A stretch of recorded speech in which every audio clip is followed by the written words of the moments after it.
Frères et sœurs, bonjour. Bonjour à tous et à toutes.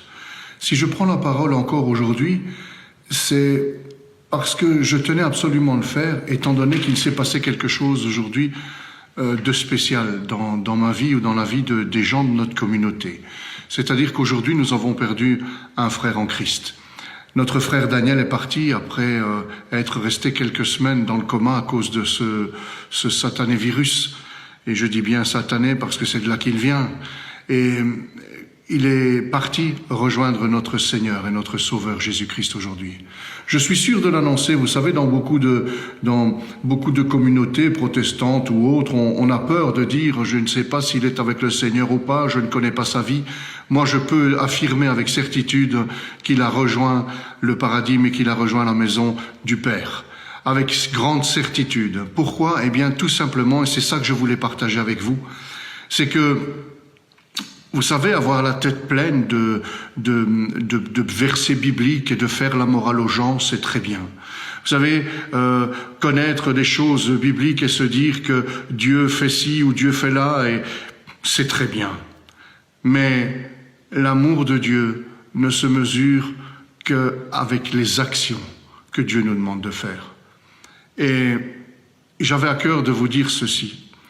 En tout cas, c'est un message que je lance à tous mes frères et sœurs en Christ, non seulement dans ma communauté, celle dans laquelle celle avec laquelle le Seigneur m'a donné la charge, mais aussi avec tous les chrétiens du monde entier. Vous savez, les trois grandes religions chrétiennes, les religions, je parle bien, ce sont les catholiques, les protestants et les orthodoxes. Alors moi, pour ma part, je suis pasteur, mais je suis fier de dire que je ne suis pas pasteur d'une église protestante, mais je suis pasteur d'une communauté que le Seigneur m'a donnée et m'a confiée. Jésus-Christ n'en a rien à faire de savoir que vous êtes, quand vous arriverez là-haut, je connais beaucoup de protestants qui pensent que l'église dans laquelle ils sont est la vraie, celle du Seigneur, mais pas celle d'à côté. Alors sachez une chose, c'est que Dieu n'en a rien à faire de savoir quand vous arriverez là-haut avec votre petite étiquette en disant voilà, je suis protestant évangélique, je suis protestant adventiste, je suis salutiste, je suis des assemblées de Dieu, je suis pentecôtiste, je suis catholique charismatique, je suis de l'église anglicane. Jésus s'en fout et s'en contrefout de votre étiquette. Ça ne sera pas votre laissez-passer là-haut. Votre laissez-passer là-haut, ce sera est-ce que Jésus est dans votre cœur ? Est-ce que, quand il va biper, est-ce que vous êtes dans le cœur est-ce que le Christ est dans votre cœur ?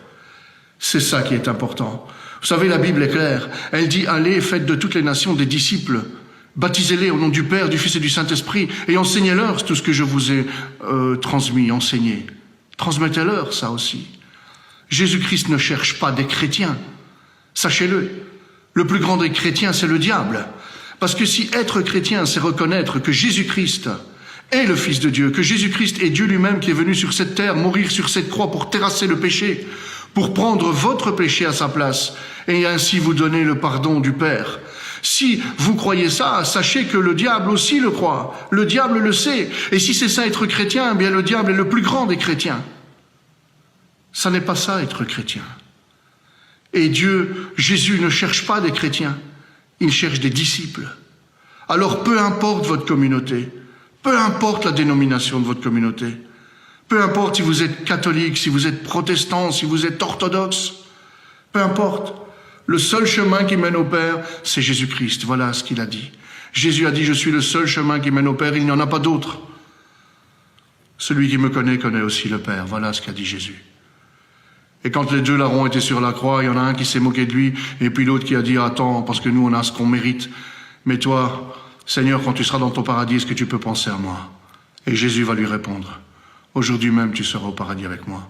Pourtant il n'était pas baptisé. Pourtant, il n'avait pas dit qu'il croyait en Dieu, mais il avait reconnu Jésus-Christ son Sauveur. Et ça a été suffisant pour que Jésus lui dise qu'il était pardonné, qu'aujourd'hui même il sera au paradis avec lui. Alors c'est pour ça que j'ose affirmer que mon frère qui est décédé aujourd'hui, peut-être que Jésus lui a laissé le choix, et qu'il a dit non Seigneur, je préfère rester près de toi maintenant, rester près du Père. Alors vous savez, l'heure est grave, parce qu'aujourd'hui, avec ce virus que le diable nous a mis dans les pattes, par l'intermédiaire d'hommes, bien sûr, d'hommes méchants, d'hommes imbus de leur personne, d'hommes qui veulent toujours plus d'argent. Nous sommes malheureusement gouvernés par cela. Eh bien, sachez qu'aujourd'hui, peut-être que le Seigneur, non pas peut-être, certainement que le Seigneur aujourd'hui veut nous montrer quelque chose. Et il veut nous dire, mais revenez aux sources. Vous êtes en train de vous soucier de biens matériels.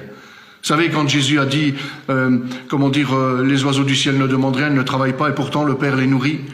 À combien plus forte raison ne valez-vous pas, vous, plus que ces oiseaux du ciel? Alors, frères et sœurs, s'il vous plaît, priez, demandez pardon à Dieu. Que Dieu, dans sa clémence et dans sa miséricorde, ressouffle un vent nouveau sur nous. Qu'il souffle un vent de christianisme et non pas d'étiquette religieuse. La religion n'a jamais sauvé personne. Vous pouvez être religieux tant que vous voulez, ça ne sauvera personne. Les pharisiens étaient religieux. Je vous prêche aujourd'hui une relation avec Dieu et vous-même, une relation entre l'homme et Dieu. Alors peu importe vos communautés, vous savez, parce que honnêtement, qu'il n'y a pas de communauté protestante ou de communauté catholique ou de communauté orthodoxe meilleure que les autres. Mais Dieu veut que nous ayons des actions, Dieu veut voir, il veut vivre à travers nos corps et à travers nos cœurs. Alors c'est bien si vous allez à l'église le dimanche et si vous faites vos petites prières et que vous lisez votre Bible, c'est très bien, il faut le faire. C'est comme ça qu'on connaît Jésus-Christ. Mais que faites-vous d'autre? Si vous voulez être... Jésus a dit, je ne cherche pas des chrétiens, c'est sûr. Jésus a dit, allez, faites de toutes les nations des disciples. Jésus cherche des disciples. Et c'est quoi être disciple du Seigneur? Eh bien, c'est tout simplement d'abord accepter ce Jésus, ce Fils de Dieu qui est venu sur terre mourir pour nos péchés. Accepter ce Jésus en tant que Père, Fils et Saint-Esprit, la Sainte Trinité. Acceptez-la. Demandez pardon pour ce que vous avez fait. Et le Seigneur pardonnera, le Seigneur pardonne, le Seigneur nous aime. Il est venu par amour pour nous sur cette terre. Souffrir à notre place. Et aujourd'hui, Jésus doit souffrir quand il nous voit, quand il voit ce qui se passe. Et nos petites querelles d'entre assemblées. Laissez tomber tout ça. Revenez, s'il vous plaît, à la base. Revenez à l'église primitive, revenez aux racines, c'est-à-dire à Jésus-Christ. Cette relation que Jésus veut avec chacun et chacune d'entre vous. Revenez à ça, s'il vous plaît. Dieu tarde à venir et vous voyez que c'est l'hécatombe pour le moment. Eh bien, certainement que Jésus se frappe à la porte de votre cœur. Et Jésus est en train de vous montrer, de vous dire quelque chose. Acceptez-le dans le secret si vous êtes trop fiers. Si vous êtes trop fiers de le dire devant les hommes, moi je suis un athée, je ne crois en rien. Je suis un king. Je laisse la foi aux imbéciles. Eh bien, si tu es celui-là aujourd'hui, dans ta chambre, quand tu es tout seul, Dieu seul te voit. Tes amis ne te verront pas, ils ne verront pas que tu vas te mettre à genoux devant Dieu. Mais fais-le, mets-toi à genoux devant Dieu, demande-lui pardon et demande-lui de rentrer dans ton cœur et de changer ta vie. Le Seigneur ne nous a pas mis sur cette terre pour simplement vivre comme cela, s'enrichir pour quoi faire. Nous ne partirons pas au ciel avec notre argent. Mais nous repartirons au ciel avec ce que nous avons fait, ce que nous n'avons pas fait. Et le Seigneur nous montrera. Là, à ce moment-là, je t'ai dit de faire quelque chose, tu ne l'as pas fait. J'aurais voulu que tu fasses cette chose, tu ne l'as pas faite. Ou alors, bien au contraire, je suis fier de toi. Parce que tu as réagi comme moi-même j'aurais réagi. Posez-vous cette question. Quand vous avez quelque chose, une question que vous ne pouvez pas répondre, dites simplement que ce que Jésus ferait à ma place. Et vous allez voir que la réponse vient. En tout cas, moi, mon message aujourd'hui, c'est surtout aussi pour tous les pasteurs, tous les curés, tous les popes, tous ces dirigeants d'église ou tous ces anciens, tous ceux qui ont une responsabilité dans l'église aujourd'hui. Arrêtez d'être religieux. Mais ayez un cœur pur comme celui du Seigneur. Demandez au Seigneur de vous aider afin de non pas distribuer la parole de Dieu et être fier de connaître les versets bibliques et de faire les grands théologiens. Parce que le jour où nous rencontrerons notre Seigneur avec toute notre théologie, nous n'irons pas bien loin. Alors, que le Seigneur nous donne aujourd'hui un nouveau cœur et qu'il nous donne de nous aimer les uns les autres comme lui-même nous a aimés. L'apôtre Paul a dit, sans amour, vous n'êtes rien, vous êtes un airain qui sonne creux, un tonneau vide. Ça fait beaucoup de bruit, mais ça ne sert à rien. Eh bien, que nous ne soyons pas ce tonneau-là, mais au contraire que nous ayons l'amour du Christ.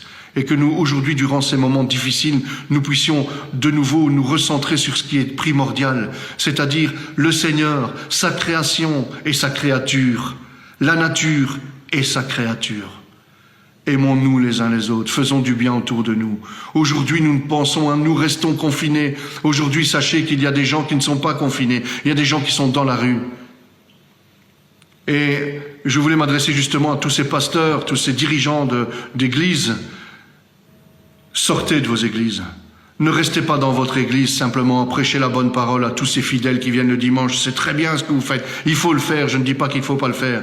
Mais sortez de vos églises. Aujourd'hui, il y a des gens dans la rue qui meurent de faim. Il y a des gens dans la rue qui ne peuvent pas se confiner. Aujourd'hui, il y a peut-être votre voisin qui est en train de souffrir et qui sait peut-être que vous êtes pasteur et à qui vous n'avez jamais parlé. Alors aujourd'hui, le Seigneur vous adresse une parole. Le Seigneur vous dit, fais maintenant quelque chose de concret. L'Église, le Seigneur la prend en charge. L'Église, le Seigneur l'a dans ses mains. Mais pense à celui qui n'est pas encore chrétien aujourd'hui. Pense à celui-là. Et arrêtez de mettre des étiquettes. Et arrêtez de critiquer les autres églises et les autres qui font quelque chose. Nous ne valons pas grand-chose. Mais nous sommes aimés de Dieu. Nous sommes aimés de Jésus-Christ. Alors, frères et sœurs, je vous en conjure, unissons-nous dans la prière, changeons le cours des choses. Nous pouvons changer le cours des choses. Nous avons cette possibilité. Jésus-Christ va nous aider par son Saint-Esprit, il l'a dit. Si nous accueillons Jésus-Christ dans notre cœur, eh bien, nous ferons des choses extraordinaires. Alors, frères et sœurs, et vous, dirigeants d'entreprises religieuses, je parle. Vous, et je parle d'entreprise, oui, parce que bien parfois, ça devient du business, vos églises. Revenez aux sources, revenez à Jésus-Christ. Et repartons. Souvenez-vous, votre premier amour, quand vous êtes venu au Seigneur, quand vous êtes venu tel que vous étiez avec pleurs et cris, parce que vous vous étiez rendu compte que nous n'étions pas de grand-chose, que nous étions simplement des détritus devant Dieu, que nous avons besoin de son secours. Souvenez-vous de ce jour-là où Jésus vous a secouru. Vous les pasteurs, vous les prêtres, souvenez-vous ce que vous étiez avant que Jésus ne vous touche. Et aujourd'hui, arrêtez d'être démoralisateurs. Bien au contraire, soyez des exemples. Faites quelque chose pour le monde. Que Jésus-Christ soit fier de nous. S'il vous plaît, je vous en conjure, unissons-nous dans la prière. Que la paix du Seigneur Jésus-Christ demeure en chacun d'entre nous. Amen.